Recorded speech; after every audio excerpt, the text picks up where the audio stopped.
Give me a home out in the bush, please. Lots of more trees, a bong or two, me mate. Wild roost, some skunk out the back. Hydro in the shed, and the old smoking shed, and the old smoking shed.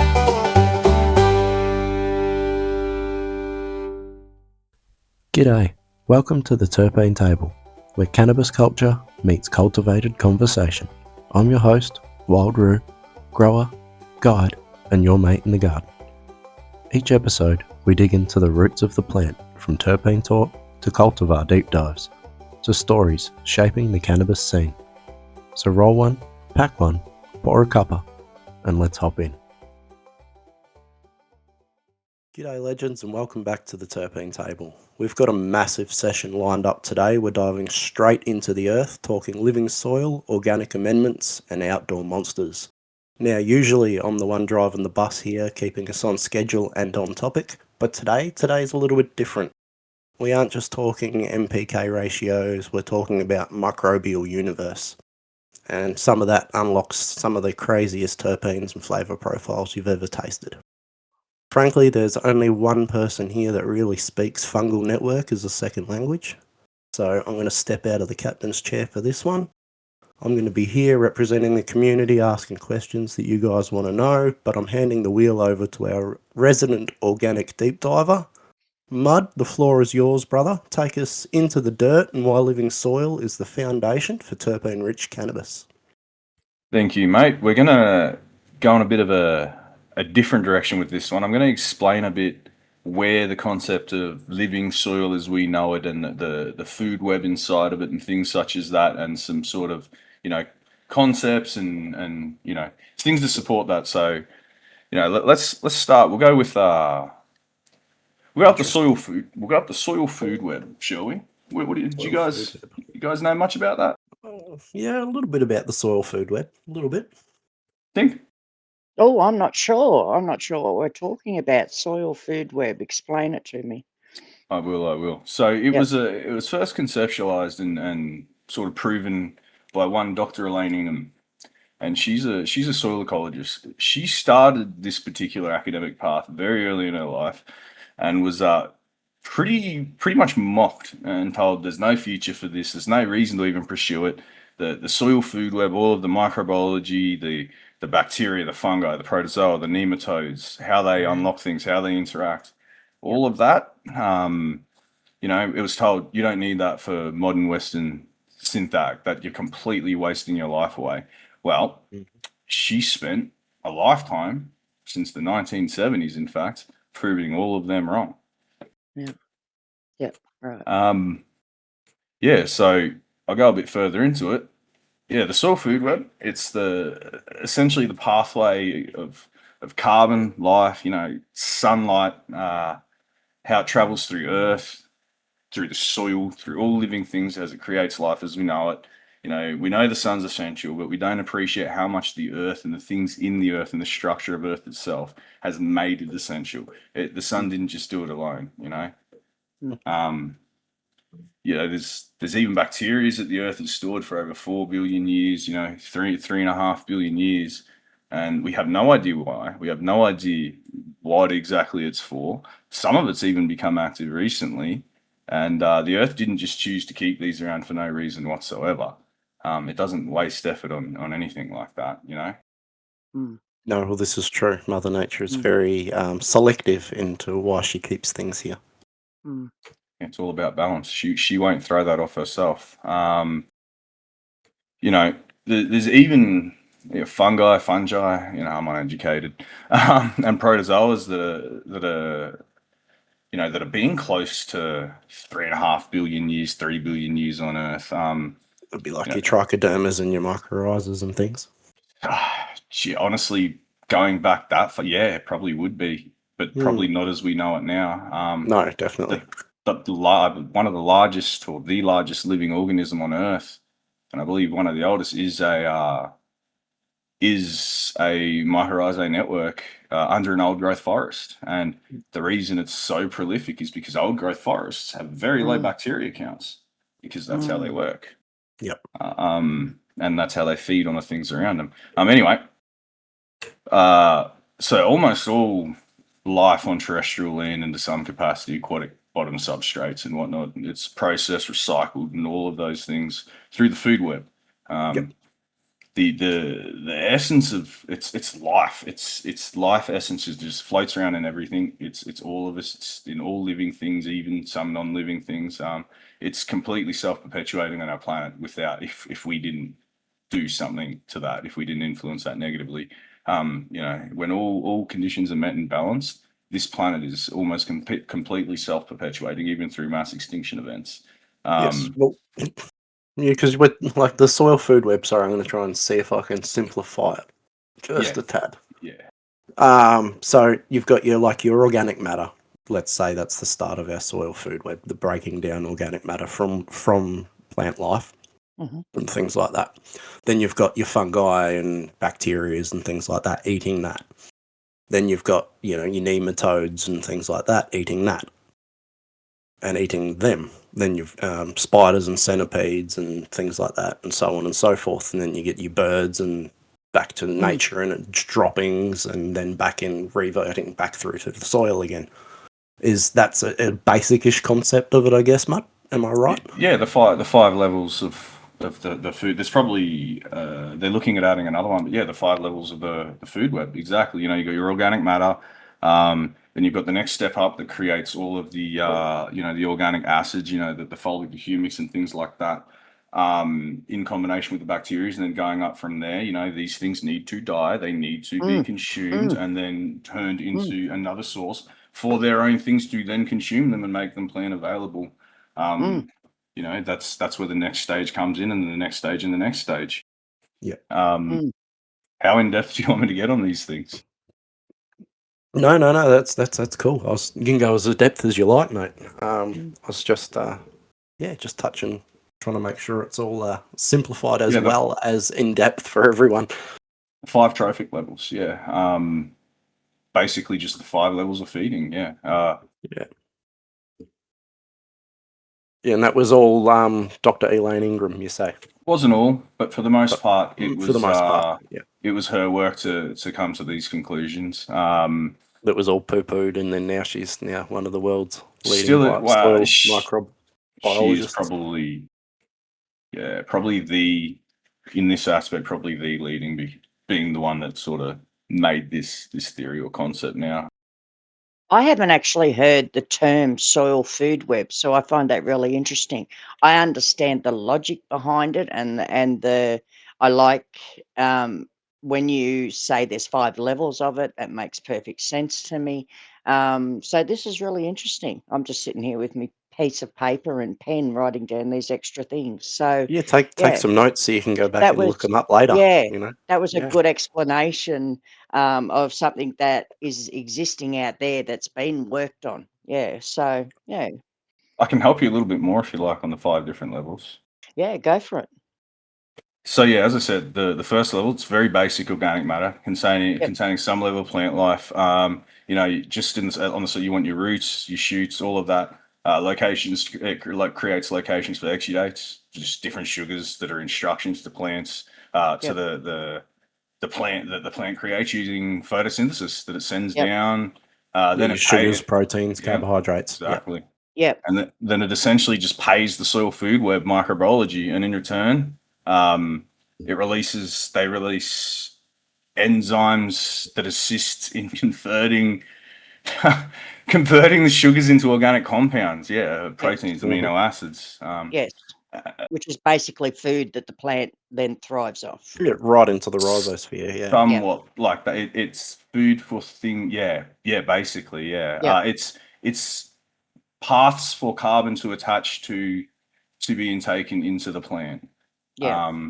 And the plant will change the type of exudates it's using as per its individual needs, and it'll even to the point it farms the microbes to do the job they need. It's very it's somewhat similar to our stomach. The fungi, the mycorrhizae, they can even produce enzymes or other fungi within there. Probably not the mycorrhizae, as most of with our plant is inside of the root. But there are fungi that can produce enzymes that start harvesting nutrients from inorganic non-solubles like rocks, like eating the mineral deposits off the side of rocks and make it organic and available to the Yep. rest of the food web. It's pretty crazy. It was funny. I was actually reading something the other day, and it was talking about when you're going through and like preparing your soil and everything, to not pull everything out, roots and all, to actually cut everything off and leave those roots in, because they're a big part of that microbiome. I don't know the big words, but that whole network of systems that then goes and prepares the soil for the next planting. And I thought that was really interesting. Yeah, that's a big thing in no-till, is just, Yeah, like yeah, usually just chopping off and then planting next to the other one. yeah. I've Yeah. always had the concept of it's always got to be turned over in order to let the oxygen in and the everything in. And I've had to rearrange my whole thought processes, because I agree with the no-tilling method. I agree with the layering. If you're going to get in, prepare your soil, take the whole lot out and replace it all with everything you want, and then don't till anything, work with what's there. And, what I've ended up with is a whole ecosystem that now, Mud, you're explaining exactly how it's working, because it's working like that. And you're also got you have to also think, you take your roots out. What about all the money you've paid putting biology into your roots? What about all Yeah, of those, exactly. all of that Exactly. you've paid? While we're on this, sorry, I just want to tap in here for everyone, because a lot of people are scared to go to living soil and organics and things like that because of bugs. Yep. That's generally the biggest fear, is Yep. everyone's like, oh my God, there's bugs. Like, I'm Well, not bringing them indoors. Huh. Now, what's your reality to that when you were talking about this? So I have had the largest fungus gnat infestation I ever had was in a frequent fertigation cocoa setup. So make of that what you will. That Yep. was no organics involved in that other than some kelp, Yep. and some carbohydrates.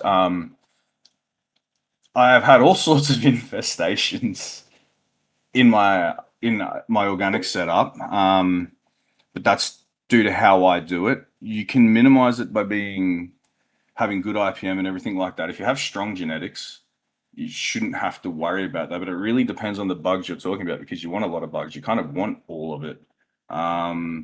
So I guess yeah, Yeah, there are because I bugs. again, found, okay, so let's break that down yep, again then. So you say, what sort of bugs do we want? Okay, yeah, well, a lot of people don't know that there's good bugs and bad bugs. yeah. So let's talk good bugs and bad bugs then.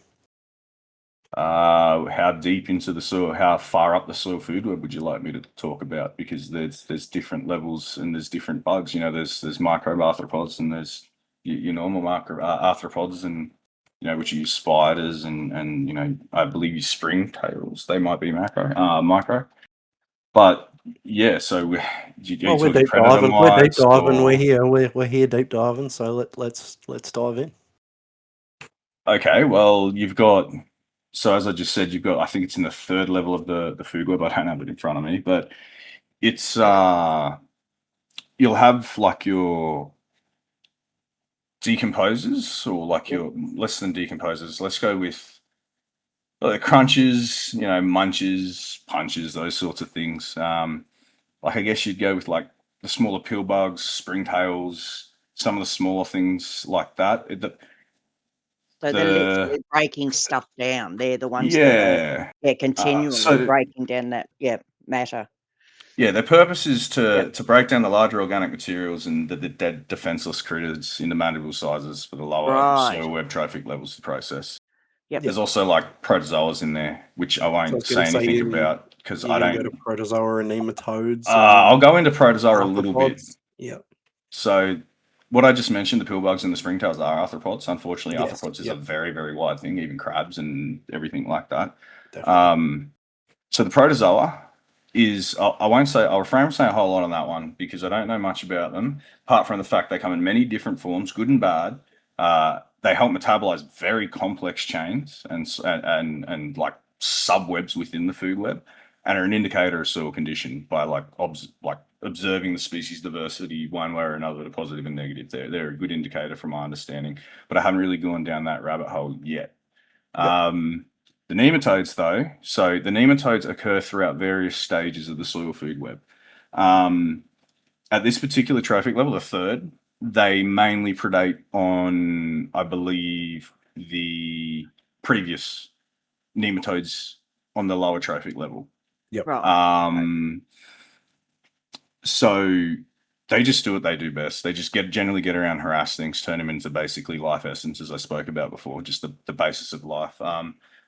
These ones will be evolved towards the nematodes on this level will be more evolved towards the breaking down of the weaker fungi networks, and as I said, the other nematodes when they're the predatory variety.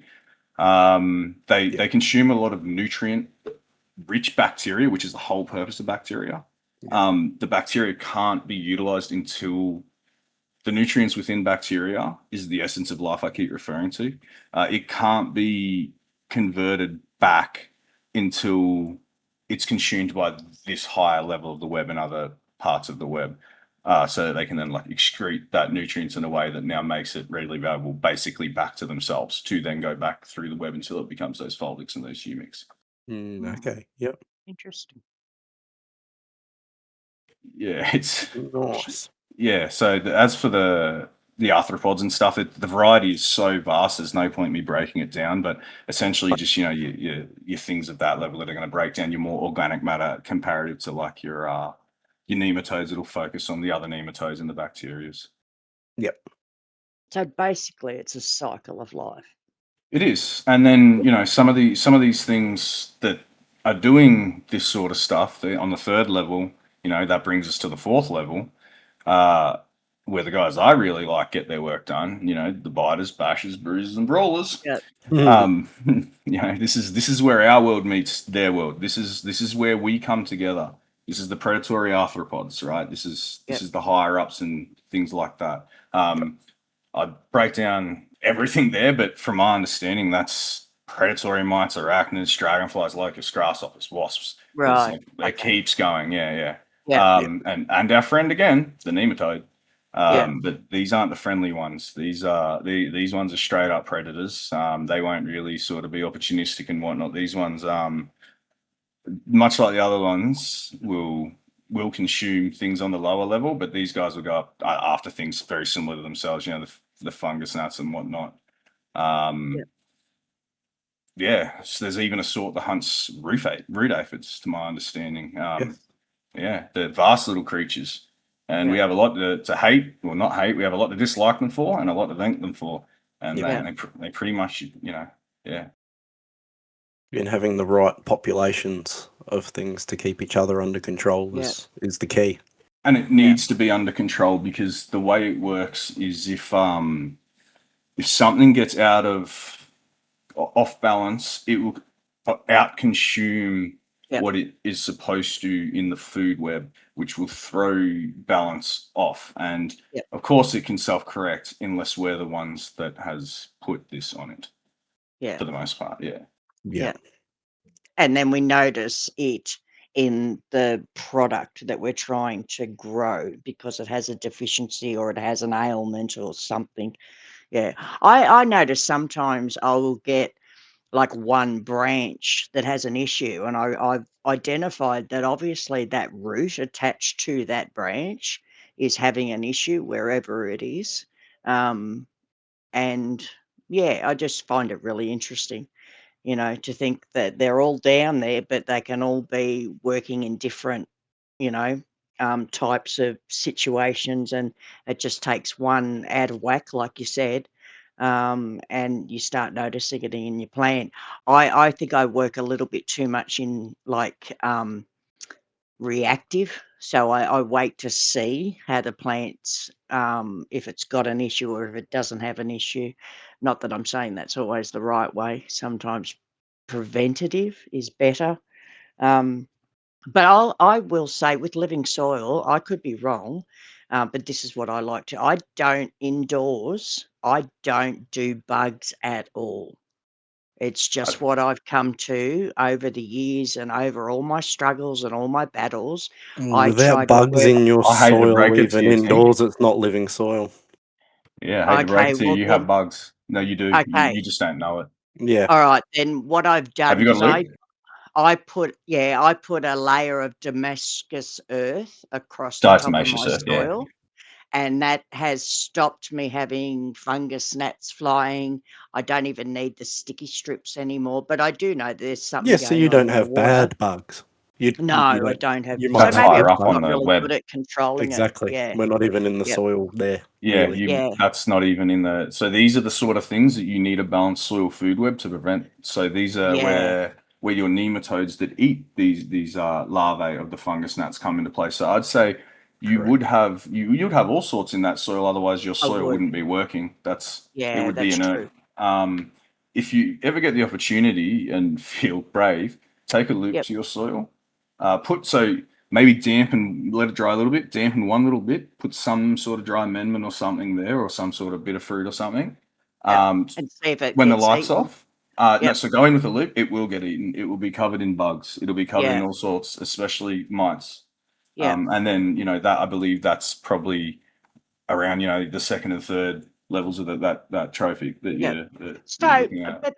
but it makes me think maybe I am not utilizing my living soil indoors the best I could be too, To its full because I've potential. gone mentally to can I eradicate all bugs?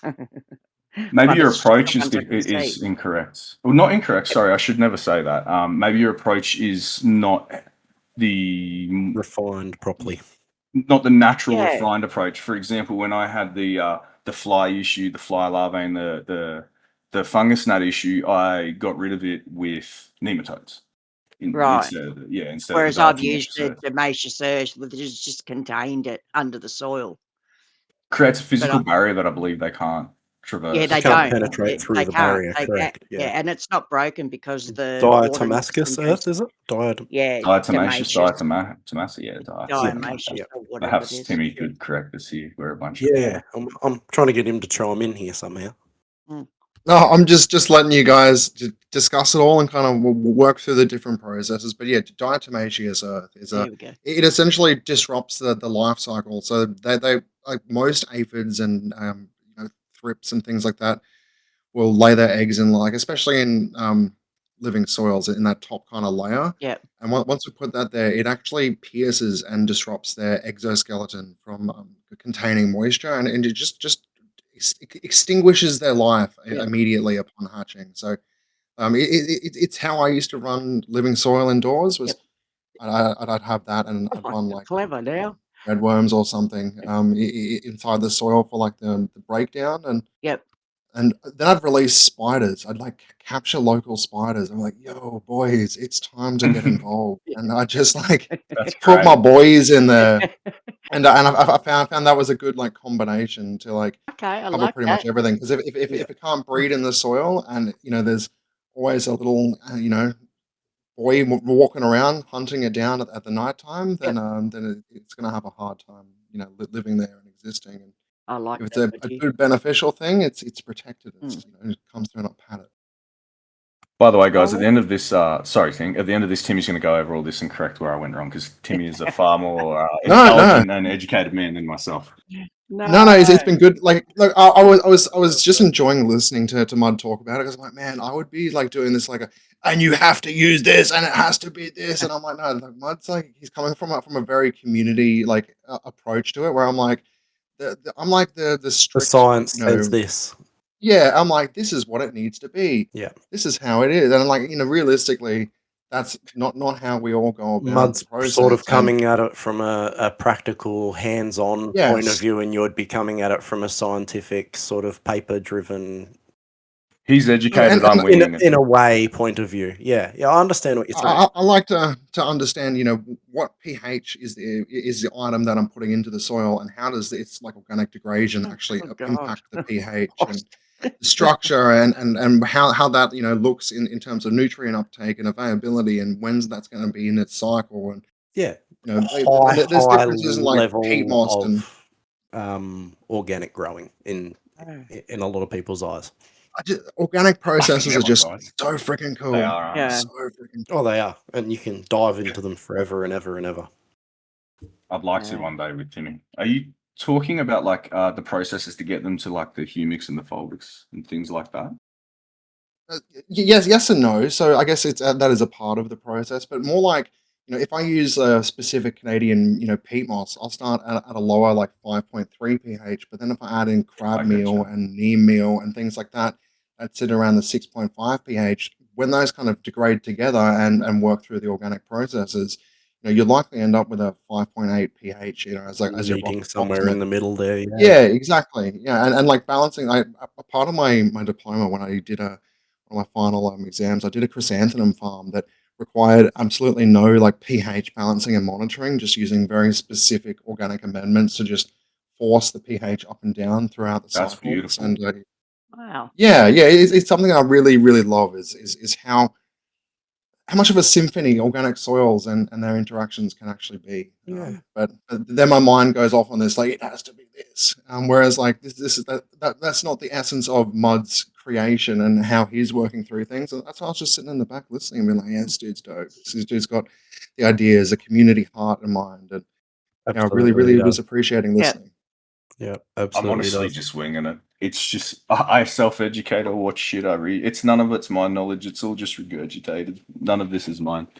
Yeah, but While you we're came out the Yeah, bits but that sorry, matter. but like, look, even Timmy's is not his knowledge either. To Mm, be 1,000% yeah. honest, is it? Like it's well, learned he's got knowledge hand through. on. Yeah, He's got a bit Of more course he claim does. to it than Everyone's I got do. hands-on like knowledge as well, but there's a lot of science based and a lot of paperwork, and his yeah, diploma is what taught him the basis of his knowledge. He's literally. used that to go out and put his hands in the soil and learn more and deep dive, but that's no different to what you're doing yourself.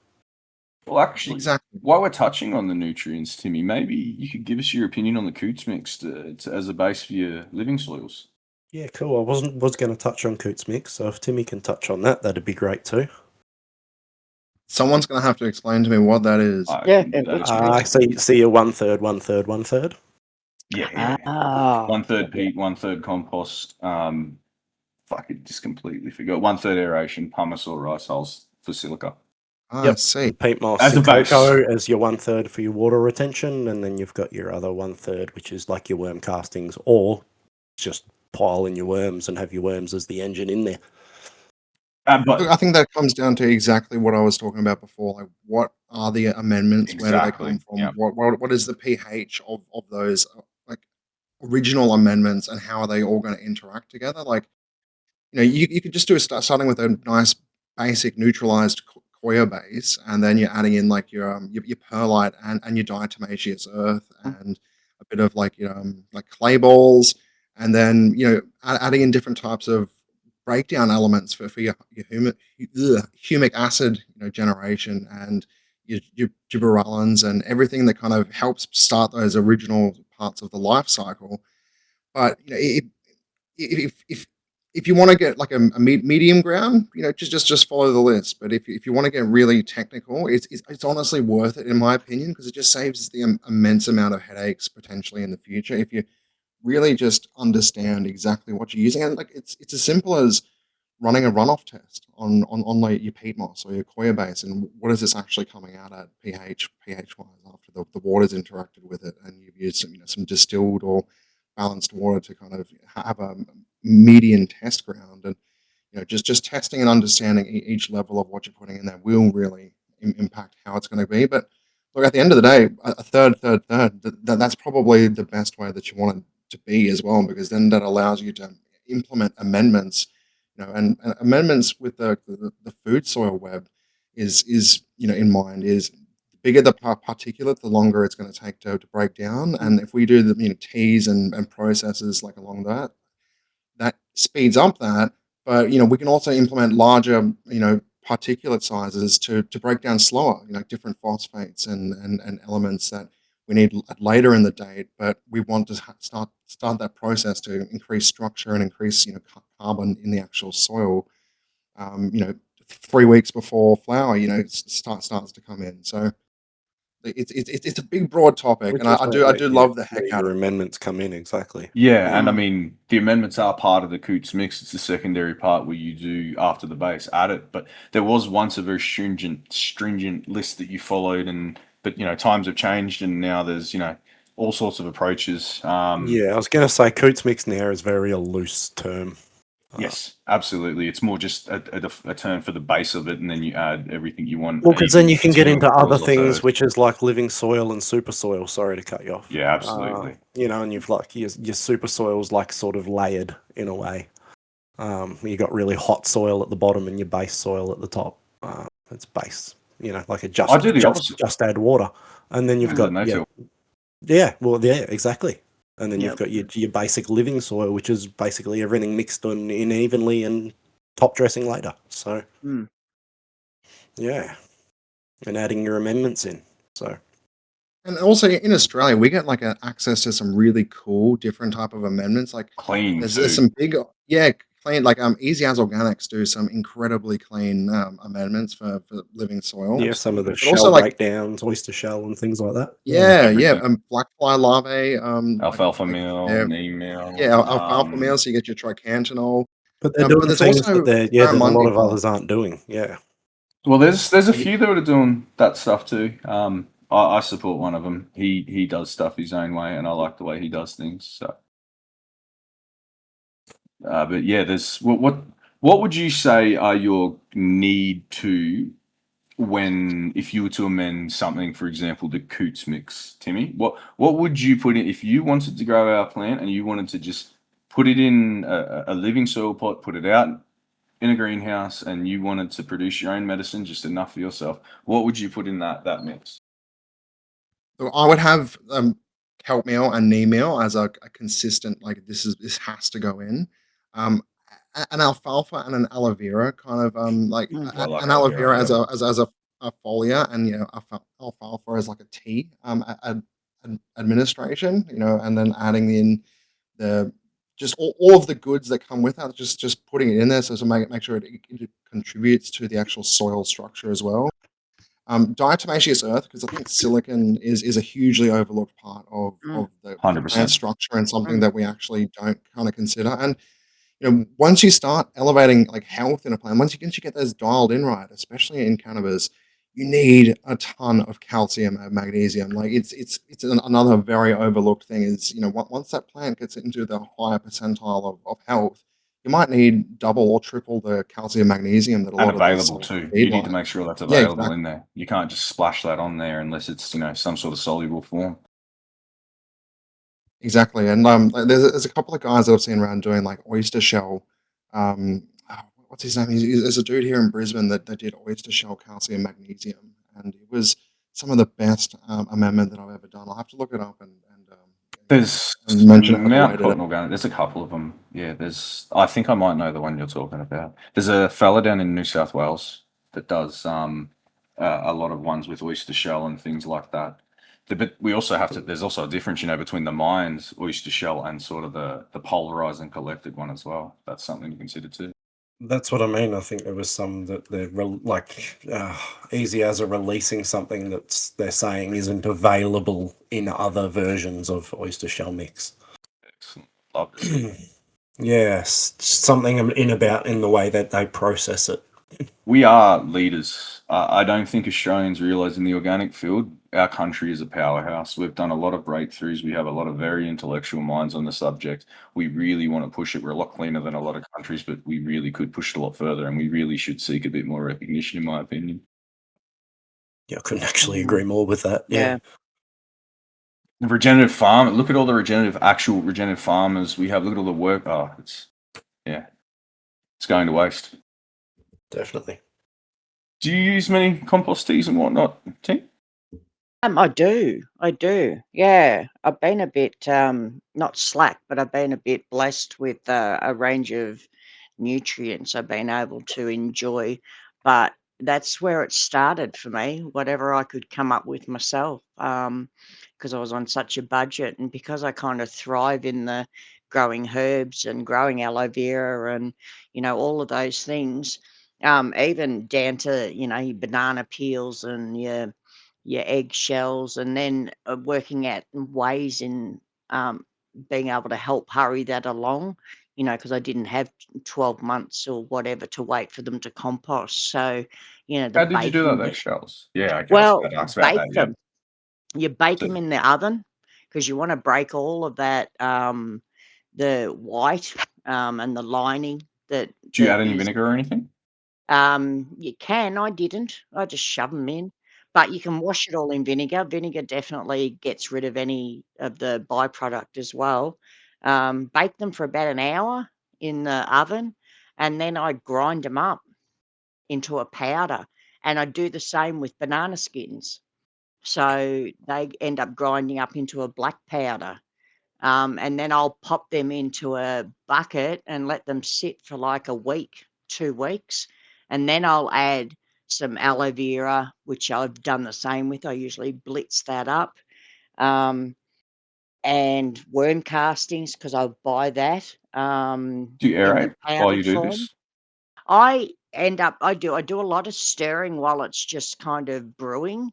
Over what time period? Sorry to keep cutting you off. No, no, So no, I'm you're I'm just cool. curious because this is sounding less like a compost tea, more like a ferment to me. So this is interesting. Well, this is it, because I just went and read up a whole heap more, and then they were talking about the compost teas really only have like a 36-hour life, and I'm thinking too, Probably less if you maybe aerate with heat. Yeah, yeah, maybe mine is more a different process, and you've got onto it. Maybe I'm more working in the fermenting anaerobic, area less because I'm so doing it. than aerobic bacteria. And it's Yeah, it's more like I can make a quick one and use it, but it's probably just more the way I work, I'll catch the rainwater and let that sit, and I then love it. I start adding things to it and just keep We do stirring similar. it and adding it. So, yeah, it is definitely more a fermentation type process, but it's the same with, it all comes from what can I use around me.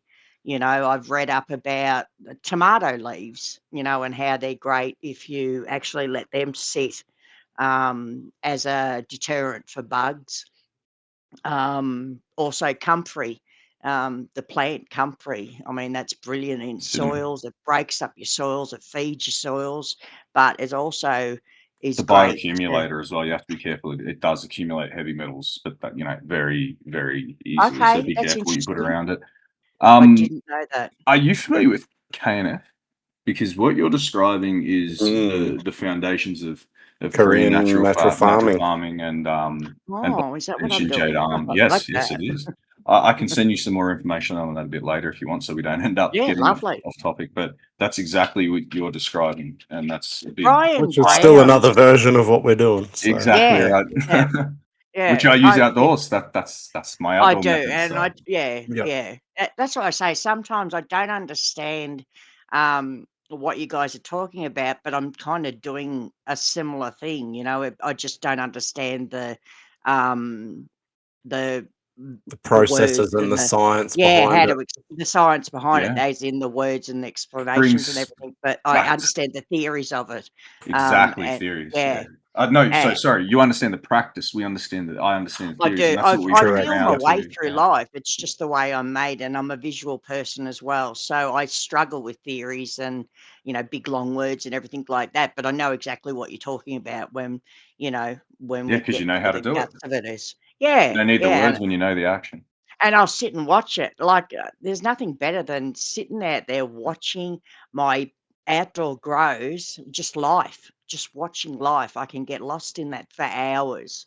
Yeah, I get lost in Um, looking at my living soil when I Yeah. Oh, yeah. it's just fabulous, and I've learned too, a big, huge part of it, and you touched on this before, Mud, that we have the good and the bad, but they work in harmony a lot of the time, and it's all about that balance, and we can we can work with that. I have a sacrificial garden because I can't get rid of aphids. You'd be an idiot to think you ever could.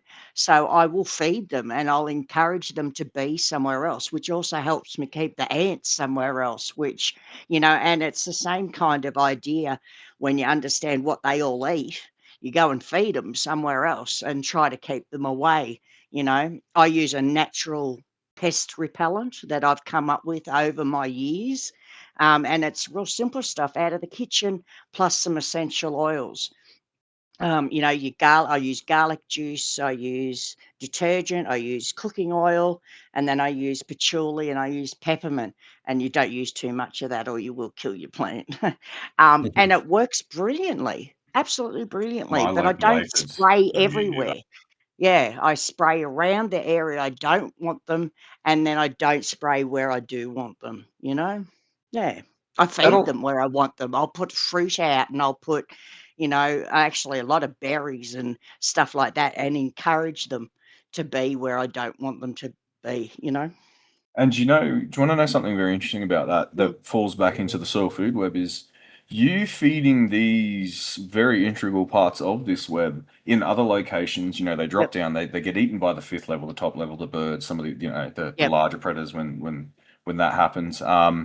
And when it hits the ground and it gets involved in that soil food web and the networks, the mycorrhizae networks, the fungi network, all the networks under there are actually able to transport these yes, nutrients and enzymes and all of this yes, around it.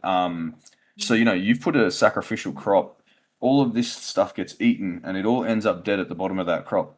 Well, that is yes, in a way still feeding your prized crop. You know what I mean? yep, So yep, it's still all in one way part of the big cycle that you're doing. It's good. absolutely. Totally agree with that. Mm, Have you yeah. done much? So you you do cover crops outdoor, obviously, but not I technically on enjoy purpose. It kind of just happens because of how you do it, right?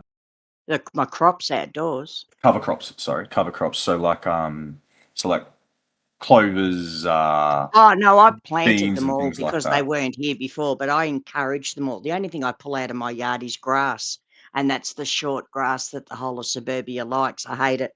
I I thrive on planting weeds that they hate.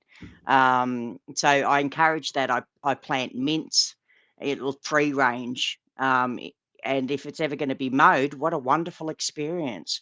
I've got red clovers and green clovers, but I got a lot of herbs that I like to let go prolifically to just grow randomly everywhere. Yeah, I've And been then in I Tink's just garden. She doesn't have any lawn anywhere. She has a little no. path and a stepping Yeah, stones you through and the you just walk garden. on the herbs, and it's just a wonderful Do you experience. chop and drop your clover much? If I'm out there and I've got nothing to do, I will, It's but a great one. yeah, and I get better herbs if I do chop and drop. Actually, I just drop, and then I walk on it, and then it starts sprouting up again, and I get a new growth with it, and then I'll push those the opposite way, so I end up with this huge lasagna effect that's just walkable. It's really quite amazing. Yeah. Yeah.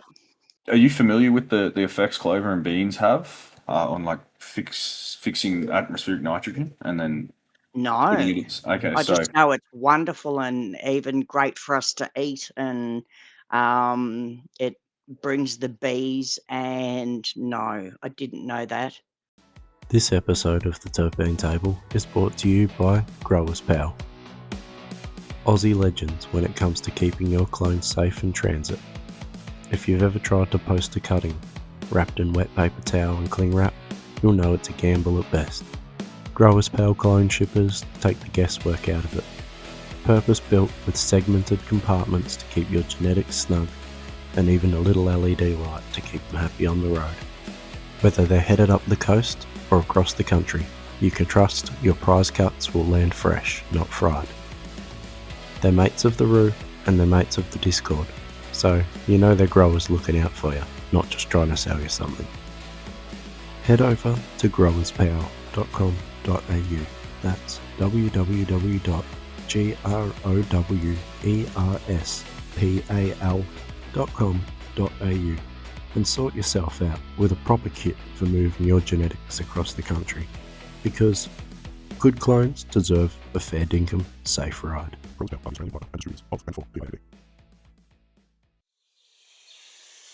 At Blazing Trail, we're on a joyful adventure celebrating life, love, and nature's beauty. We cultivate vibrant outdoor connections, foster community collaborations, and source wholesome treasures like our Sprout seed starter for precise, energy-efficient germination, and FlexiGerm silicon seed pods for sustainable, airflow-enhanced sprouting. All with the care for our world. Join us in blazing a sustainable trail filled with laughter and magic. Visit blazingtrail.com.au. While we're on the subject of good gear, I'm going to give a cheeky shout out to my own spot, the Wild Vault. It's packed with glass, gadgets, and grow gear. All the little treasures that make your sesh just that bit sweeter. So, if you're looking for something fresh to add to your kit, swing by thewildvault.xyz and have a sticky beak. It's basically a toy box for grown-up stoners. And hey, if it's genetics you're chasing, head over to our mates at wildrootcultivars.com and check out what they've got cooking. Anyways, I'm starting to sound like a used car salesman, so back to the show.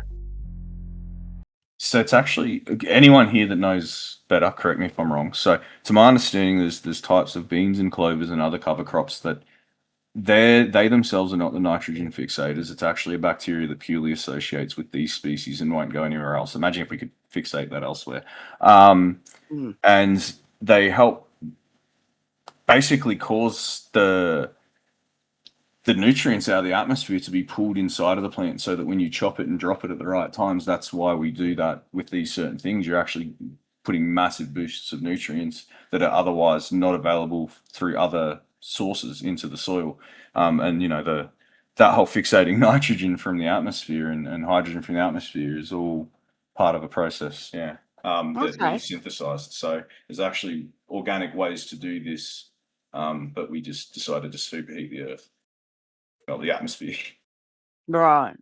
So yeah, that's why the clovers and things like that. That's why you notice when you do cut them down and drop them, your herbs and everything around it does a lot better. Yeah. Yep. Push. Right. Okay. So we're talking the mulch.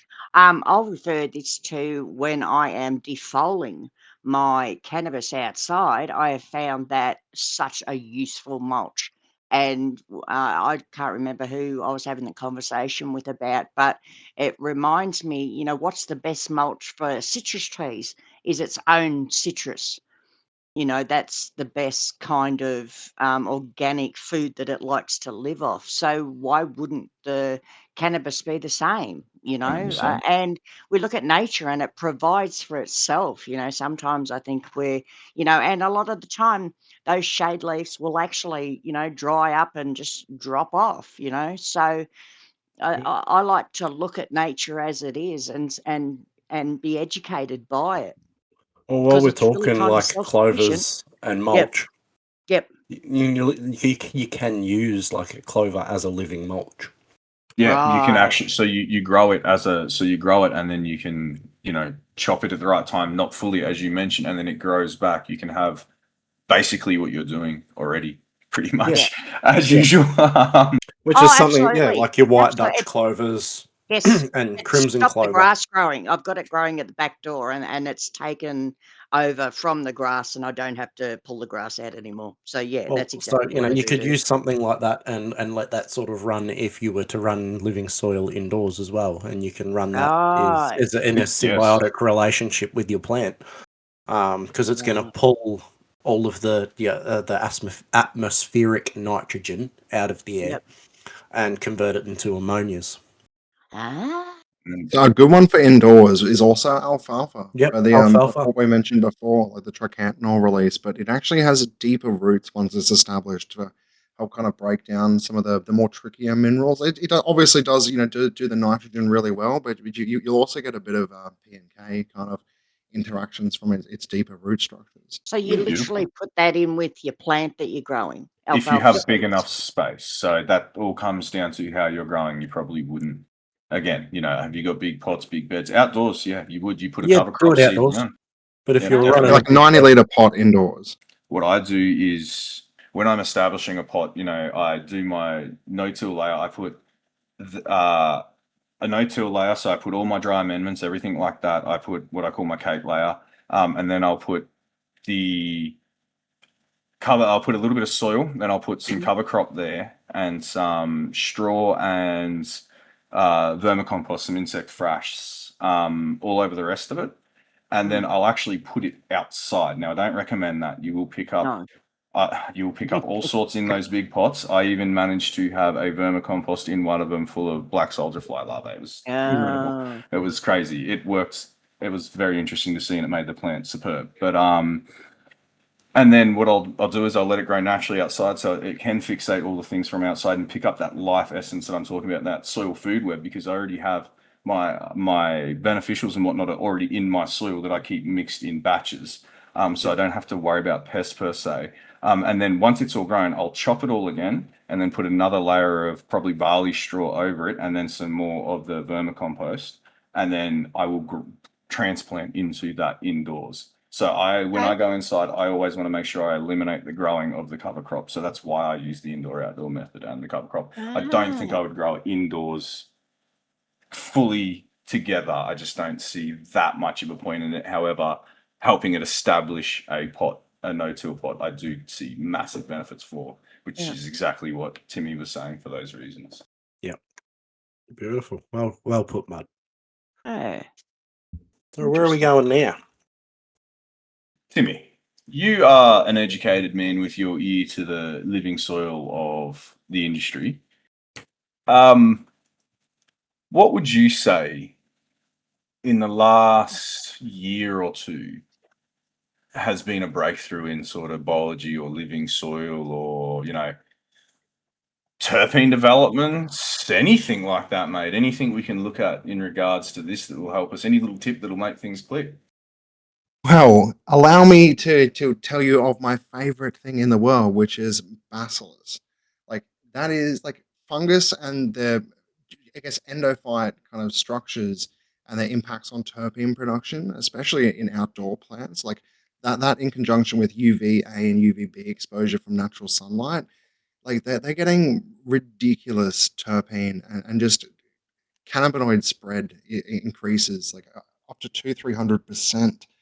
And the actual impact that having a broad spectrum of microbacteria and fungal bacteria in our plant soils, even in an indoor environment, is going to contribute hugely to what you're doing and the benefit of what you get out of it. And look, there's products that I would absolutely swear by that are organic and easy to use. Like you got the Great White and Tribus as probably my two favorite kind of inoculants and broad spectrum funguses. And especially once you get into a good rhythm with living soil, and it's something that I guess they're starting to see in a lot more studies as across America as things more prevalent in there, and even down here in Tasmania in Australia, we've got Kai Medical that do some really good organic kind of living soil products.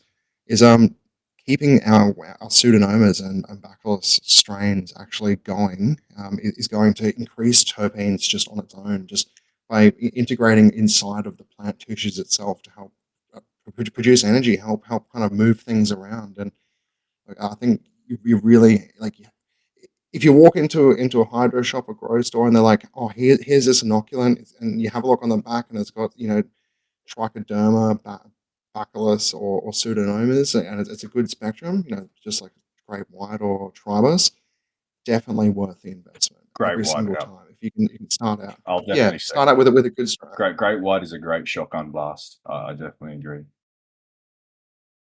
Yeah, and it's definitely tried and true brand too. We also have to understand the local species too, as you mentioned. We also want to keep some of our local species in our soil for their because am I incorrect in thinking Great White is the Israel brand, or is that Dynamica? Anyway, some of these ones are from harsher climates and they don't necessarily do well here. So yeah, there's plenty of methods like as we mentioned, some of the KNF methods and the JDAR methods and whatnot, where you can collect the things Timmy mentioned.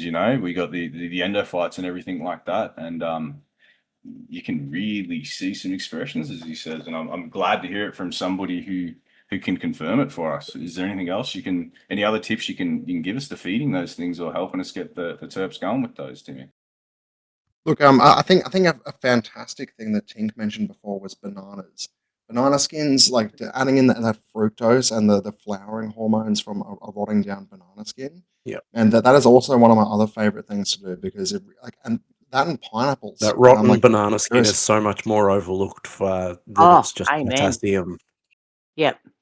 Everyone's just like, Every time I see one of my potassium hibiscuses, tea, but yeah, Timmy's breaking it down for us here. I like this. Yep. Yeah, anytime I see like one of my hibiscuses starting to flower outside and I'm eating a banana, I'm like, you go on there now. Yep. you do this, and I always get just, I mean, a bunch of people in the community just received a heap of hibiscus seeds from my hibiscuses that have just finished flowering, Nice. and they were produced, exactly along those lines. Just throw a banana in there and give me all of the flower sites and some strong flowers and some beautiful seeds, and there's nothing that you can really go past. And if you want local, bacterias, go to where a gum tree is Yep. and start raking up the leaves Yeah. that are around it, and just pile them on top. Just go get some forest floor mulch from anywhere in, Even like, your own garden, Yeah, I've got yeah, a literally especially your own huge. garden. yeah. That's That's what Native went into my amendments. whole. Yeah. that's what Yeah. started my bed, my hugel culture bed, as I'm. Yeah, it was the start of mine when I dug it all out because I've got a huge gum tree in my backyard, and that's the whole mulch. And yeah, that was a whole ecosystem going in just for Yeah, mulch from the and you year can get, before. and you Brilliant. can also just continue on. You don't have to dig up completely. You can Like if catch it. you're You No, if don't have you're in there no, growing now, dig a little trench around there, put some of it in, and bury it back exactly. over and let it rot down and break down Yep, and that's and you into can it. a also use feeding your rice. soils. You can use Yeah, Yep. rice rice to, hulls. to grow. No, I mean, like, you can use rice in under leaf mold Yeah, yeah. to inoculate, to get local Oh, bacteria and fungi. That's part of the whole Korean natural farming and jade arm, and Yes. that's okay. down that path. That's a little bit more advanced, but I have a couple questions for you, Timmy, in regards to like plants to ferment to feed. I've two questions. What's your opinion on coconut water and the enzymes and all of that for helping Yeah, our they plant? s- I'll they let you say answer that it's one first. good. Look, coconut water itself, I haven't particularly had any of my own personal experience with it. Well, I think any type of fruit kind of enzymic process and breakdown is going to give you a very similar like result in terms of what it breaks down and produces. Like, plants aren't hugely different in terms of the key components to actually how they build out and make themselves. Some have more, different types of regulators and enhancers in them, especially larger fruiting things. But look, I think I think realistically, anything that you want to use that is from a clean source that inspires you to do better and to actually go down these paths is probably a good thing. I wouldn't say anything's better than the other, even if I could prove on paper that something's better than the other. I think if you have a good source, you enjoy it, you really find it brings about a bit of passion to you to what you're doing, then use that. That's Good probably advice, my Timmy. Like it. Yeah, Yeah, that's perfect. Actually yeah. leads into my next question too. I actually ferment my trim and my stem and all of the off cuttings and everything like that. Do you think that is beneficial in all stages of flower, all stages of the plant, any stage of the plant, or specifically flower, being that it is from the flower period? It's a bit of a complicated one, that one. It's been one I've been trying to get an answer to, and no one can sort of, rightly so, give me a definitive answer. I would look at it as what color is the plant material that you're breaking down, and if it's predominantly green, like green Chlorophyllic, yeah. stems, leaves, and all that, that's going to be a lot of nitrogen and a Yeah. lot of carbon. It's still going to have a bit of phosphates and potassiums in there, but especially if you're taking it at the end of the cycle and you're doing a good flush, and as I know, you're quite dialed in with what you're doing and your methodology on how you implement that, it's likely using up a lot of that cellular proteins that are associated with the potassiums and phosphates. So it's probably just like your base nitrates in terms of the breakdown benefits from that, because being green material and being probably not a ton of harvested, like, there might be a couple of little pistils and a bit of flour here and there from What the about less of enzymes? anything. What about the enzymatic properties of all of that? Do you think that I has mean, benefits? Or do you think that's completely gone with sort of the anaerobic conditions? And what about your sugar leaves? Are they all going in there as well? Everything So you're is, getting all even the even terpenes even the and all the smalls, oils. Yeah, all of it goes smalls. in. Yeah. Okay, yeah, beautiful. Yeah, so I think that and could be look, beneficial. I think. yeah. Look, I think it's definitely all beneficial regardless, especially in a living soil. And Yeah. like what I was talking about before about it being like involved in the plant tissue itself. When you break down that plant tissue, you're getting your bacillus and you're getting your pseudomonas and you're getting your trichodermas back into your soil just from that like Mm. enzymic breakdown as well, from it already being in the plant tissue. And I never used to make a tea from it, but I definitely used to mulch it myself, and I always swore by top dressing with Mm. that mulch at the beginning of cycles. Okay, yeah, because I compost some and I ferment some, and my ferment is then diluted, and I use all of my ferments outside. None of them come inside for obvious reasons. So yeah, I was just thinking your point of view because I've been gathering opinions on that. That's just a direct question with sort of KNF, JDARM, and cannabis, and it's not one that's very often sort of approached. So I appreciate your input. Hmm. I don't think it's going to be a one-stop shop. Oh It's no, really none of phosphorus and KNF, none of that acid. is no, none of the ferments are. It's all part of the regime of the entire concept. Yeah, I was just curious if you think I was wasting my time at all. No, definitely not. Because phosphates also can contribute to the root structure in veg, like how your roots will actually structure themselves and the strength of them. So Yep, definitely. having some of that base available is definitely what you want as well. Beautiful, thank you. Hmm. I got a bit of a question. Does anyone use or has anyone used like the old worm hotel method? You clarify a bit.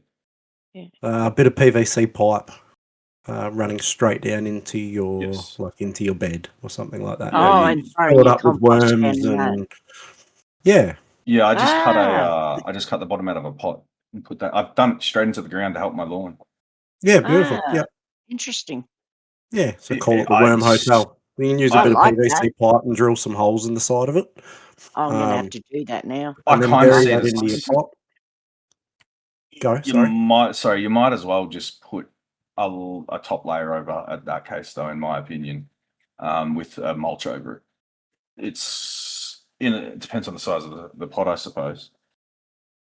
Yeah, You that's could what I'm talking bed size. bed size, yeah. Well, I mean, your worms yeah. are in there anyway. You could do like But if your you're looking avocado at tank. something like 100 litres or so and you're doing something like that, your worms are going to live there. And if you're feeding that pipe, not Yeah, your soil as much, in a sense, so you can put your Yeah, straight I understand composting completely. thing straight into that pipe, and then your worms are going to come back to there to eat. yeah. I Then kind of want them to eat my top layer. If I want to compost things, I'll put them in a compost and put the Yep. compost on top. That's kind of my concept to that sort of thing. Yeah, Not saying beautiful. it's right or wrong. I've seen. No, I no. mean, Australia even produces for the birdie beds. I think we even have big like boxes, baskets that are designed to sit inside of our birdie raised beds. That we ship. They ship them all over the world. It's great. It's a great idea. Yeah. Well, I'll just run worms directly in my Yeah. soil. So do I. Yeah.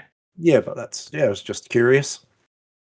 No, I think I am going to put one like that in one of my beds that's not in my only bed that I have left that's sort of not doing too well because I had pill bugs come through the whole thing. I think it's a good way to get things started again. I think that's probably a brilliant way to sort of put a whole bunch of, everything Or in at once. rejuvenate your soil as Yeah, well, that's Yeah, what I well, mean, Yeah, those worms are concentrates eating in that, one and then spot. they're swimming yeah, through all your soil and crapping it out yeah. everywhere. So, Exactly right, yeah. And they breed when they concentrate too, so you're guaranteeing in those little you're yep. guaranteeing in those little tubes. Well, then you So can it's amend with like blood and bone and things like that. Yeah, It's protein or shake for worms. yeah. essentially it's just like doing your avocado tech, but in the ground, right? I guess is what you're getting at with Yeah. this. Yep. Yeah. Yep. Exactly. Just a whole another way of doing things. So many ways to do it. It's fantastic. And a lot of them are Australian. It's funny. It is. Yeah, definitely. So let's look at maybe storm-proofing our outdoor plants. How do we go about that? I don't because I like them tough, man. That's right. So what are you adding to the soil to get them tough? Oh, I List what did you add put on some. there. I'd be interested. I added some root roids. I did do that, but I don't understand root roids, so I I can can't explain it to you a explain bit that. later if you like. Like There we silica go. is my biggest Silica is definitely the biggest. Right. tip there for Yeah. stem strengthening. Right. I just seem to have Silica is really so good underappreciated. stems, and the You have good wind. soil. I don't avoid the wind anymore. Once I understand Well, how the wind helps. that, yeah, they Oh get yeah. strong, man. Yeah, it's got to be able to handle it. Once I stop sooking over them, and standing back in awe Well, of that's how well that encouraging they can that do it. silica Yeah. uptake. Yeah. They're going Yeah. looking for it to strengthen themselves up because they Yeah. need to. Yeah. They're Your, amazing. your rice hulls, your pumice, your elastonite, those sorts of Exactly, things. mate. Exactly. Yep. Yeah, perfect. Yeah, and Top dressing? I also mean, sorry, not top dressing, top cover. So do we mulch? For mulch. I love always my sugar. always Yeah. mulch outdoors. There Well, you Yeah. in go, my yeah, climate, soil cooking.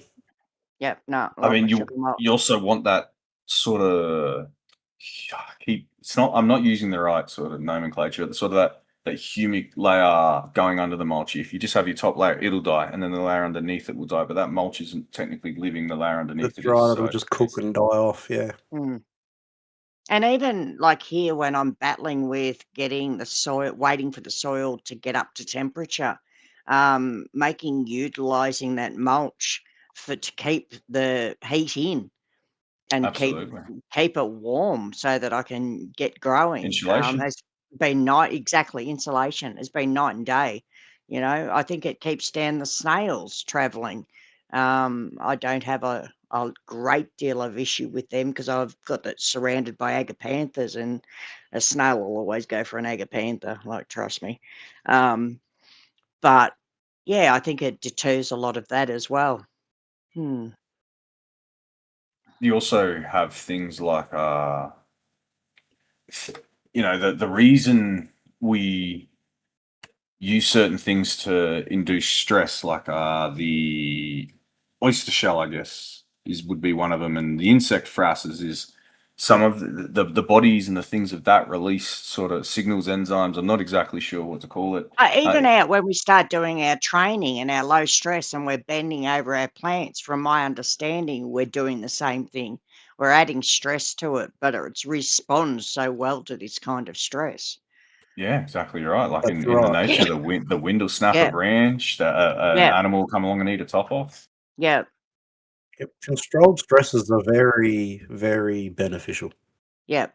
And unless you completely break off a branch, you very, very rarely will it not keep growing. Yes, In a lot of my duct tape. Yep, it takes a You lot to literally kill a duct taping branch. back on. You can Oh, literally. you Yep. don't even need to do that. You just pour some honey over it, and it literally will grow in the positions it's growing. There you go. I'm Yep. There gonna you use go. Honey, that. treat it Thank with some you. honey and aloe vera. Yep, yep, that's it. Yep. Mm, Definitely. And it'll just they're knuckle the amazing. node up really nicely and then start to Exactly. stretch yourself back up towards the light. Yep, yep, Even jam, I've just taped them back together and been like good enough, and then 50-50 yeah. lose the branch. No, I work with don't its even have to. uniqueness. That's beautiful. Okay, that's Yeah. the knowledge that Unless it's on the ground. I don't like anything on the ground because then it tends to become bug infested because it just gets eaten by groundies.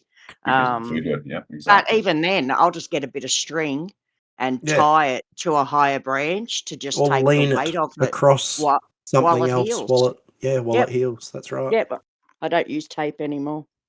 It's too fiddly, and I'd rather it be all smushy with honey. It's been a Rather long do time that. since I've And then say you a get all long that time. glue that starts to dissolve and break down off the tape and Yeah, yeah. I just use plant ties now. Haven't used the tape in a while. Just like that green plant tie and try and tie it back together and see how it goes. I'm really bad Yeah. at breaking stems. I get tired and don't pay attention. No, bit of aloe vera and then honey over the top. And, Yeah. mate, you'll be You'd be sweet. surprised. Yeah, and then just watch nature take its do I have its fresh thing. aloe It's vera, so that's amazing. useful. Yeah, Get aloe some of that vera's together. great. Yep. I need to utilize them more. I do not appreciate the aloe vera I have growing feral in my yard, and I really need to appreciate it more. It's a miracle. Start chopping it up and blitzing it and feeding it to your Yeah. soil. It just Oh, loves it. microbiology loves it. Yeah. Yep. That's Love soil it. web again. There it is Yep. again. Yep. So did we end up going over like a basic soil mix for people to go out and be able to help themselves too?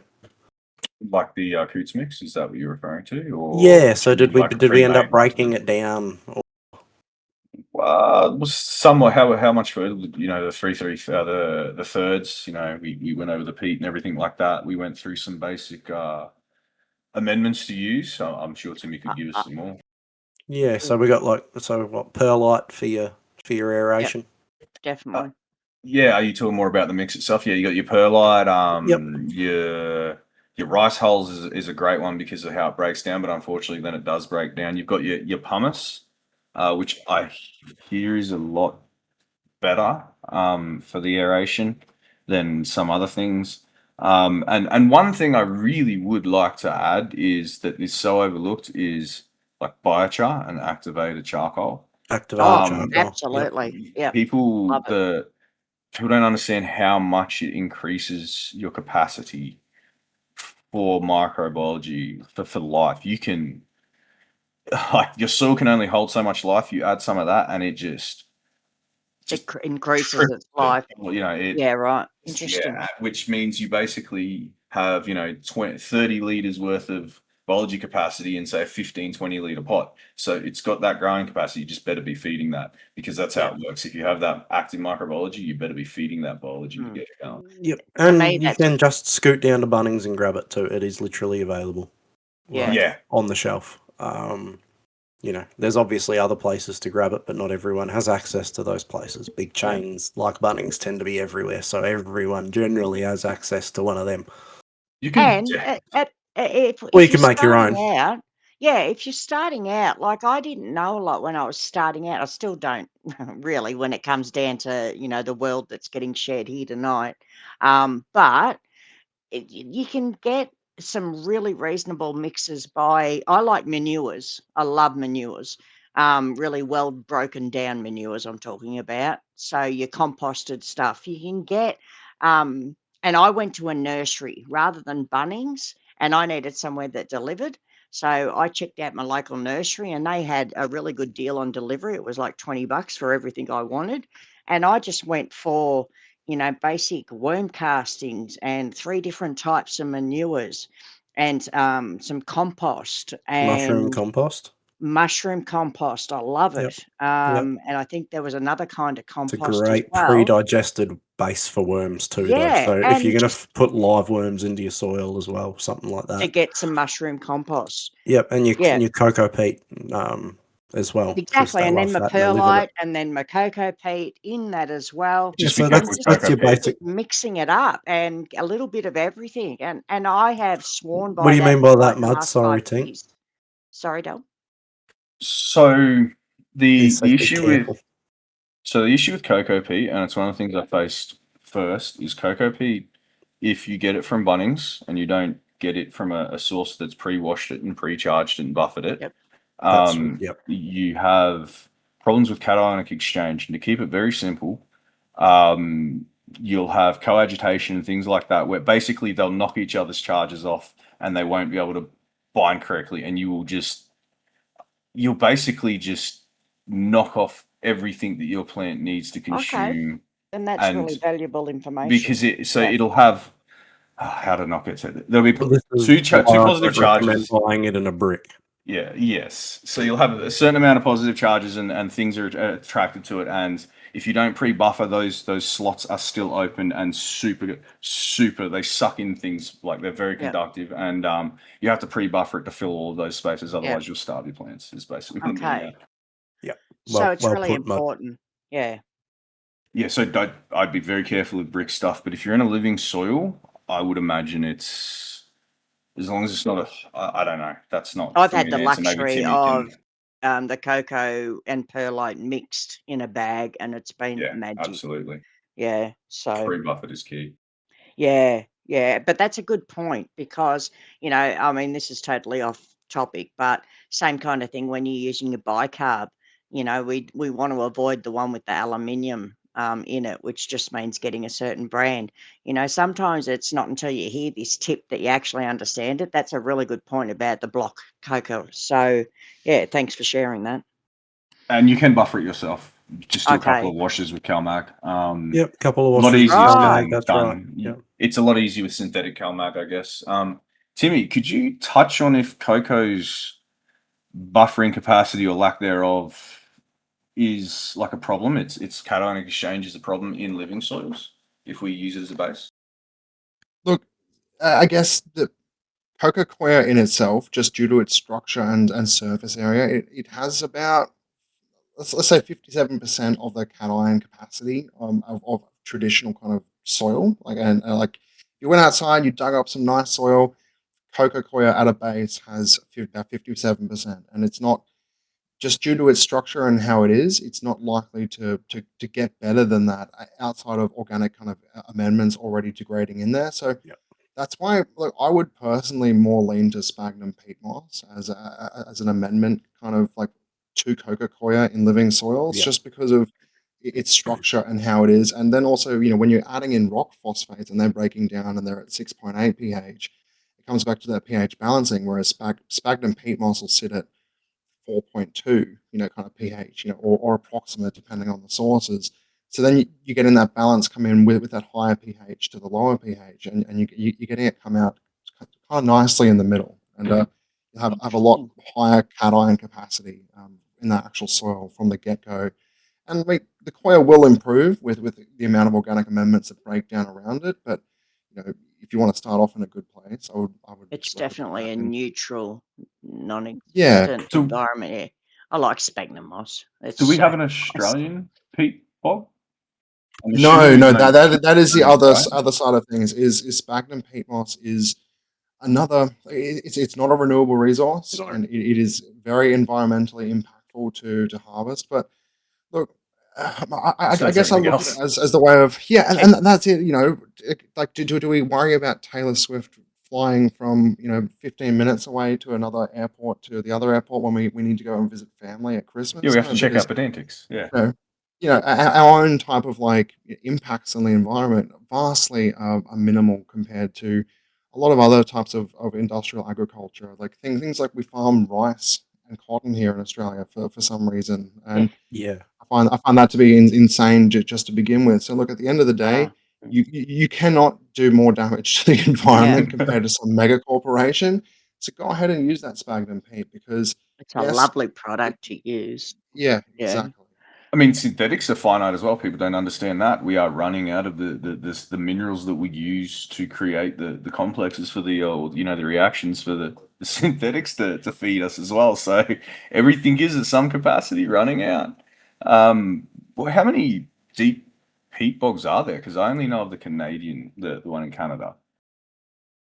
There is a bunch around the place. Look, it's Oh, Florida as well, I think, has one they're looking at. yeah, it's not going to be something that runs out at least No, I'm anytime more soon. curious. I'm A not. lot of Yeah, these I'm things, just wondering. I wouldn't be able to I guess say with any authority on how many are around the world and what their current percentages are at. But look, in terms of where we're at the moment in resource harvesting, we got hundreds and hundreds, potentially thousands of years of resources left, and the whole resource scarcity thing and all of that, in my opinion, is a blatant kind of government fugazi, just a lie, because they want us to they want to find new things to tax us and charge us on, like paper bags from Woolworths and another Yeah. $10 million industry for them, so they can be like, oh, you're helping the environment, Oh, don't but sit don't Yeah. here and break down. I The spent wax Oh, coated don't even paper get me bags. they do started, not break Tim. down. You Oh, cannot. mate. Yeah. I stacked them and stacked them to put in my compost this summer just to find out they're completely fucking They useless for don't that. Yeah, break they are. down. They No, they don't even don't. break I'm gonna have down to in shred them water. A month. and they only break down when you got a carton of eggs in them, and they're like, Year or 2 litre milk and it pops out the bottom. yeah. Yeah. Thank you for that, Uh, Timmy. That was exactly the answers I was looking yeah. for.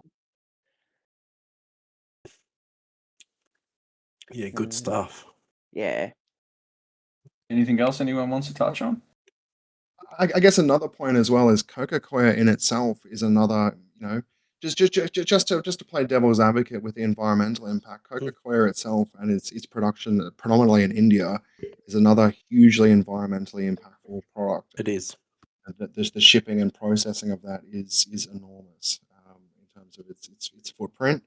And no matter where most of the brands here in Australia say they get their cocoa from, it is almost certainly from India, with people that are in the caste system working for essentially nothing Yeah. to be able to Well produce said. this stuff. So Yeah.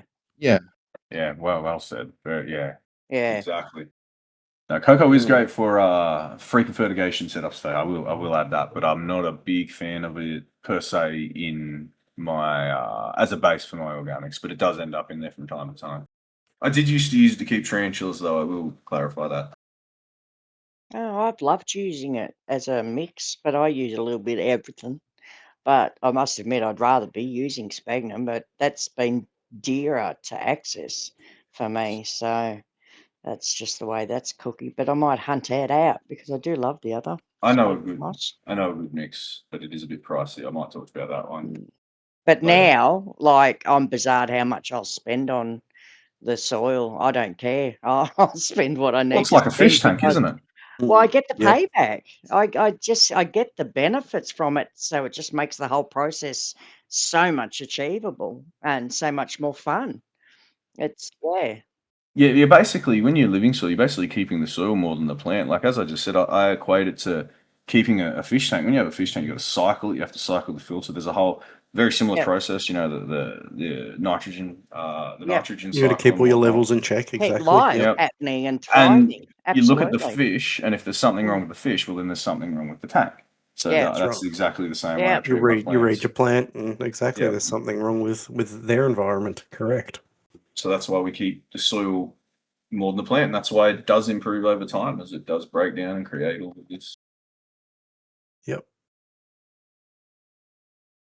Yeah, And I beautiful. think it's just, I I think a think good it's one just, that's overlooked too, sorry Tink to interrupt, no, is you're a good right. one to get everything started, is something like sea salt. Yeah, for sure. It Soil just helps to conditioner. activate your Yep. microbes. Yep. I use Bunnings products for a very short time with very little results, but that was down to me. I don't believe that was down to the Bunnings products, and I switched very quickly. But yeah, sea salt would definitely be anything with sort of Sea salt, kelp just extract, as I seaweed mean a extract. liquid seaweed, yeah. Yeah. Yeah, I'm not Well, saying you yeah, have to go and get that from Bunnings, but anywhere you get a liquid seaweed, it's great to Yeah. activate your microbes in so your soils. liquid seaweed is all referred to as sea salt, is it? That's where I was Well, I guess mistaken. so. And then, That's to me, I just blanket it as that. Right. yeah. Okay.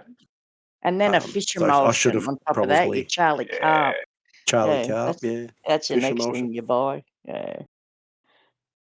Fish hydrolysis. Get that cold, Yep. get it really Yeah. broken down, keep those trace minerals, keep everything intact, and yeah, those so exactly as the research saying, your kelp, your seaweed extracts, your fish Want to add hydrolysis. potash? Oh, Yes, yeah, absolutely. absolutely, yeah. It Make needs it your for own. Yeah, flour.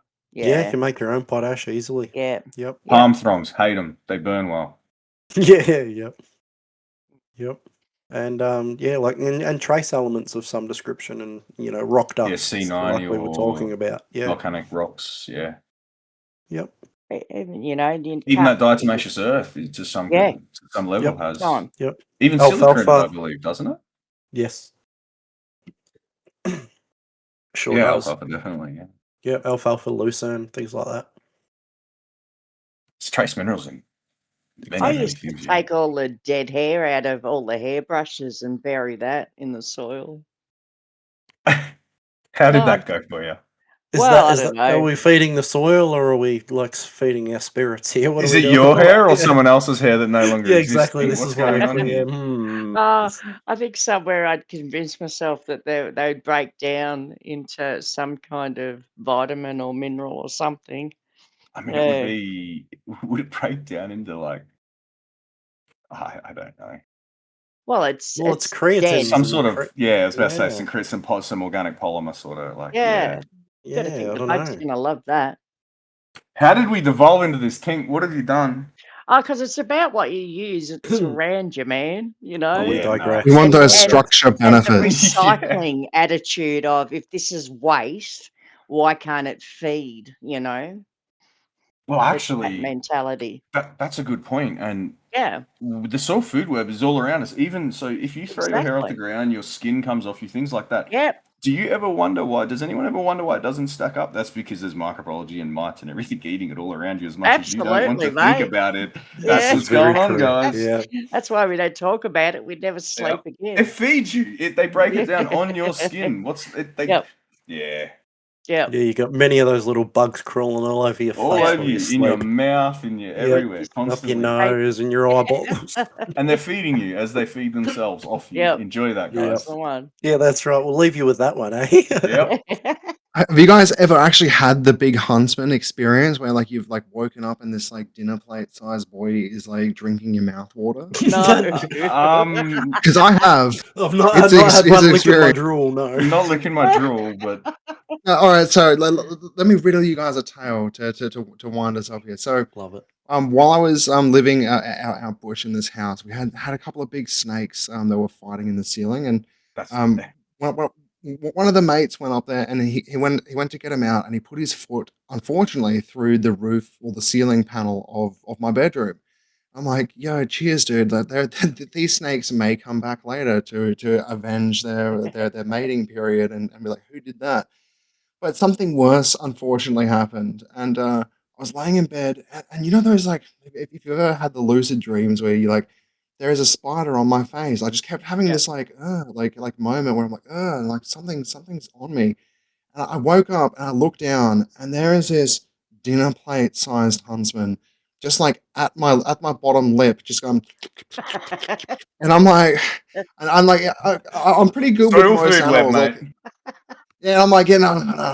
And I did pick him up, and that's how I knew that he was dinner plate size. I did pick him up and put him outside, but Oh, man, we can easily become a part of the soil food web, and sometimes not in the fifth tier. Sometimes we're in the third tier. Yes, we're right there with it. Yeah. That's I've never had that experience before. no.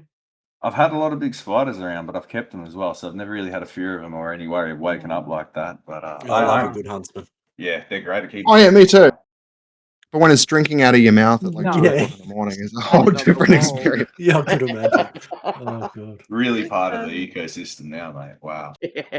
Welcome to Australia for all those I foreigners know. listening. Yeah. And by the way, snakes fighting in your roof, not uncommon. Big large males will fight all the time in breeding season. Oh, Get dude, used to there were it. 3.5 meter carpet pythons. Yeah, big Huge. coastals will do. They're fucking angry things. I've got a I big got a coastal behind me. Actually, it's a Critters. jungle. He's Cute. he's Yeah. 10 foot long. He's 24 years old. He should be dead. Wow. Oh, Got some. I got a little albino too. I had a scrubby once.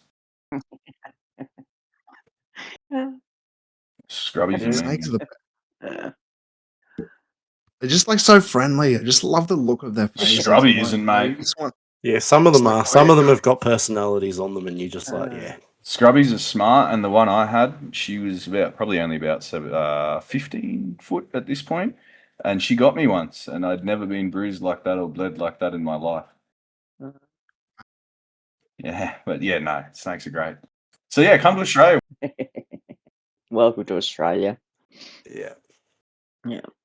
All right, one last thing. Anyone got some golden rules? Enjoy it. Enjoy the soil, because if you don't enjoy living soil and it's an effort for you, you're probably gonna not get a good product. Yeah, that's a good one. Hmm. I'm going to say worm castings are just my tip in general for anything, whether you're doing hydro, cocoa, soil, anything. Add worm castings. Yeah, terpenes and, Aeration, microbiome. Yep. actually. Oh, yeah, aeration. Sure, yeah, that'll switch mine to Yeah. aeration. You need to be able to get oxygen in there to exchange and everything. I even worm castings. I put it into water and use it as a spray. I use soldier fly larvae instead of worm castings. Okay. So I'm going to digress again here a little bit. And, I used to work in a factory that was very close to the Bardi Yeah, that's factory. exactly who I use, and that's all that supplies Australia. Yeah, Those dead flies were the best thing ever. yeah, so I used to have Oh. access to that on tap. It was pretty good.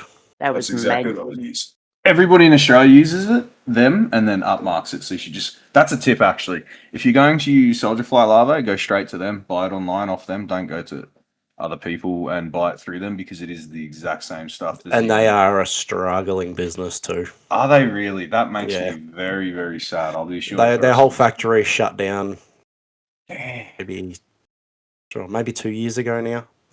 See, new to this. I only knew them as an online business, so that puts a lot more context to it. That's really sad. Yeah, they were like a young crew that had this big grand plan, and I think they borrowed a hell of a lot of money that they couldn't actually pay back as quick as they promised they could, and that'll happen. Yeah, and then they had some accidents. So, like, one of the drivers accidentally killed himself. Accidentally, hey? He was doing a delivery one day and didn't put the handbrake on the truck. Oh, how do you? Oh yeah, I know people. rolled into him and killed him. So things Heard like of people that. doing that with tractors. Known people that have done that with tractors. Yeah. Old Yeah. tractors. Yeah, that's really Yeah. sad. So Another. yeah, but like if they're still available to support them, because they are a good little Aussie company doing some good things. So Yep, believe you can still find them online. Last time I Yeah, checked, beautiful. and they do. If you check all like insect frass and things like, soldier fly larvae frass and things like that on a lot of grow shops and companies, you'll see the little symbols. You see a little body. You do a little bit of research. It's not hard to find. And there's another company that I'll give I don't remember what they're called, but they're based down south in New South Wales from me. They have little buckets that they put around wharfs and along the coastline that people deposit their fish scraps into. They periodically collect these fish scraps and make it into a very high trace element, very high quality compost that they will ship to your door, that they sell. It's about $20 for I believe it's a 10 litre or a 20-litre bucket. And then they have like deals and like bundles and stuff. You get very good value, and it's good compost from what I've heard. It's good Yeah, thing to get beautiful. behind as Well, well. Yeah. I think Mud will have to have a look into his archives and find some links or Links. something for that I and put think them up so. on our Discord. everywhere. Yeah, Okay. Yeah. I've got. Yeah. All right. so Yeah. people can find them. Yeah, absolutely. Yeah. Yeah. Yeah. I think there's definitely a lack of like a centralized sort of library for these sorts of things for us Australians, and I spend a large amount of time just trying to source things. Yeah, so Yeah. that may be something we can do on the Discord, is open up a Yeah. channel there for all these links and access to all these things. So give Yeah. people somewhere that they can just come in and pinpoint what they need. Yep. I like that. And how to buy offline. Yeah. Yeah, and go directly to the people Yeah. that I need love the it. support and things like Mm. that too. Yeah. Yeah. Yeah. I'd be interested in getting those dead bugs because they were just magic. They were just Showing you a magic. place, yeah, that's where I get them before. Yeah. Yeah. Same I'm not place. going to remember this, so the No, I'll link show will be you. It's fine. helpful. It's okay. Yeah. Good Yeah. stuff. Yeah. I think the thought I want to leave everyone with is don't doubt yourself. Be encouraged with whatever you do and whatever you make and learn from it. That continual, perpetual cycle of learning as you go. Work with what you've got if that's all you've got. If you can get other stuff, then do that. But just enjoy what you're doing. Yeah. And have a Yeah, go, you absolutely, mug. Tink. Yeah, that's Have it. a Just go, have a you go mug. and get in and get your friggin' hands dirty. Absolutely. Absolutely. You don't learn anything by not having a go. And don't be deterred by failure. All right, well, I think that pretty much wraps us up for this episode. Thank you, you legends, for joining me at the table. It's always a great chat with you guys. Pleasure. And Always a pleasure. No worries. if anyone has any more questions, feel free to jump over to the Discord. You'll find links for that in the description of the podcast. You can head over and find out what Mud's sniffing. Yeah, we'd hope to see you over there. Thank you, everyone.